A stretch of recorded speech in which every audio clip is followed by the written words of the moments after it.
Hello guys, अब हम पढ़ेंगे ओशन एंड लाइफ। ओशन का क्या रोल है हमारे एनवायरनमेंट पे। ओशन एंड कॉन्टिनेंट दोनों मिलकर ग्लोबल एनवायरनमेंट को बनाते हैं, जैसा हमने पढ़ा। इसमें इंसान और अदर स्पीशीज रहती हैं।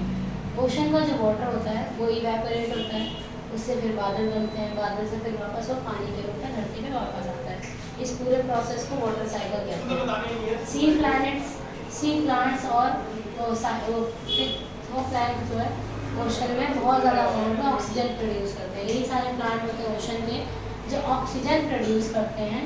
और हमारी धरती का इसे लंग्स भी बोला जाता है। This region are often called planet lungs. ये बहुत ज़्यादा अमाउंट में ऑक्सीजन प्रोवाइड करते हैं अर्थ को। ओशन हेल्प करता है अर्थ का टेम्परेचर रेगुलेट करने में, क्लाइमेट को रेगुलेट करने में। जैसे ओशन है हमारा, ओशन क्या करेगा कि सारी गर्मी को ऑब्जॉर्व कर लेगा, कूल डाउन कर देगा एनवायरनमेंट को। ये तो होगा एनवायरनमेंट में क्या इम्पैक्ट पड़ता है। अब आता है इम्पैक्ट ऑफ ह्यूमन लाइफ। इंसान जो होते हैं they provide route for the trade. इंसानों को ट्रेड का, माइग्रेशन का और एक्सप्लोरेशन का रूट कहाँ से मिला?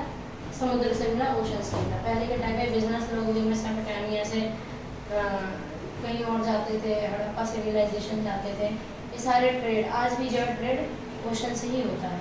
वैसे और भी तरीके आ गए हैं, लेकिन सबसे चीपेस्ट मेथड ओशन माना जाता है। माइग्रेशन, एक जगह से दूसरी जगह लोग माइग्रेट करते थे। इस देश का खाना खत्म हो गया, कोई नहीं दूसरे देश जाके रहते हैं। माइग्रेशन किससे होता है? ओशन से होता था। और जैसे एक्सप्लोरेशन, चीज़ों को, नई नई चीज़ों की खोज में भी ओशन से ही निकलते थे। जैसे वास्को ड गामा ने इंडिया खोजा, सी रूट से खोजा। ऐसे कोलंबस ने अमेरिका खोजा, ऐसे ये सी रूट के थ्रू ही पॉसिबल हो पाया। सी से रूट बना के हमें ओशन फूड भी प्रोवाइड करता है, क्योंकि ओशन के अंदर बहुत सारी फिशेज रहती हैं, शार्क्स, व्हेल्स और बहुत सारी स्पीशीज रहती हैं जिसे लोग मार के खाते हैं। ठीक है, मिलिट्री स्ट्रेटजी कैंपेन्स यहीं पे होते हैं। अभी नेवी जो हमारा एक फोर्स है, नेवी फोर्स ओशन को प्रोटेक्ट करता है। ठीक है, स्ट्रेटजीज बनाई जाती है। कल्चरल इम्पैक्ट भी बहुत पड़ा हमारे ओशन। बहुत सारे कोस्टल सोसाइटीज़ डेवलप किए गए ओशन के पास। बहुत सारे स्टोरीज़ हैं, मिथ है ओशन के बारे में जो बेनिफिट और डेंजर दोनों को दिखाते हैं। जैसे बहुत सारी कहानी बनाई गई है, ओशन का राजा आएगा या समुद्र का राजा या समुद्र में पिशाच, भूत, इस तरीके की स्टोरीज ओशन के ऊपर बनी हुई है। वर्ल्ड ओशन डे 8 जून को मनाते हैं। ह्यूमन एक्टिविटीज़ की वजह से पोल्यूशन होता है। पोल्यूशन से बहुत ज़्यादा लार्ज अमाउंट में प्लास्टिक डालते हैं, वेस्ट डालते हैं, ऑयल पिल्स डालते हैं, केमिकल पॉल्यूशन और ओवर फिशिंग करते हैं जो मेराइन लाइफ को ख़त्म कर देता है। ओवर फिशिंग का मतलब होता है कि ज़रूरत से ज़्यादा फिश को निकाल लेना समुद्र से, मार के खाना और समुद्र में कुछ ना कुछ।